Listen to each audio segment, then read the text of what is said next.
नमस्कार। कृष्णा न्यूज में आपका स्वागत है।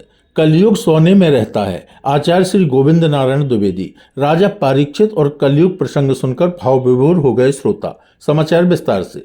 जनपद जालौन के मुख्यालय ओरई के मुस्कान हॉस्पिटल के पास विनीता स्टडी सर्कल के सामने जालौन रोड पर आयोजित श्रीमद् भागवत पुराण सप्ताह ज्ञान यज्ञ के प्रथम दिन श्रीधाम वृंदावन से पधारे हुए परम पूज्य कथा व्यास आचार्य श्री गोविंद नारायण द्विवेदी गोहन वाले द्वारा कथा पंडाल में आए हुए सभी श्रोताओं को बताया गया कि महारानी भक्ति के दोनों पुत्रों को नारद जी के द्वारा कैसे मूर्छा से चेतन किया गया।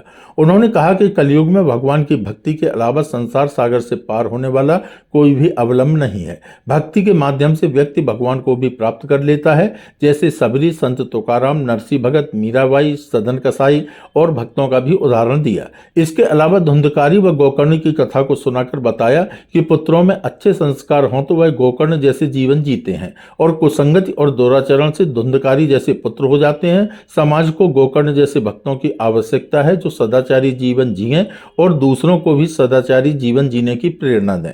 कथा व्यास आचार्य श्री गोविंद नारायण द्विवेदी ने राजा परीक्षित के द्वारा कलयुग का दमन कर कलयुग को रहने के लिए 4 स्थान दिए तथा 5वां स्थान सोने में भी दिया। महाराज जी ने कहा कि जो सोना अधर्म से कमाया जाता है उसमें कलयुग और जो सोना धर्म से कमाया जाता है उसमें भगवान का निवास होता है। तथा राजा परीक्षित को तक्षक नाग की डसने का श्राप व राजा का अनशन व्रत को लेना तथा सुखदेव जी के आगमन की मनोहारी प्रसंग सुनाकर भक्तों को भाव विभोर कर दिया। इस अवसर पर चतुर्वेदी परिवार सहित सैकड़ों लोगों ने कथा अमृत का रसपान किया। कृष्णा न्यूज के लिए दीपक गुप्ता की रिपोर्ट।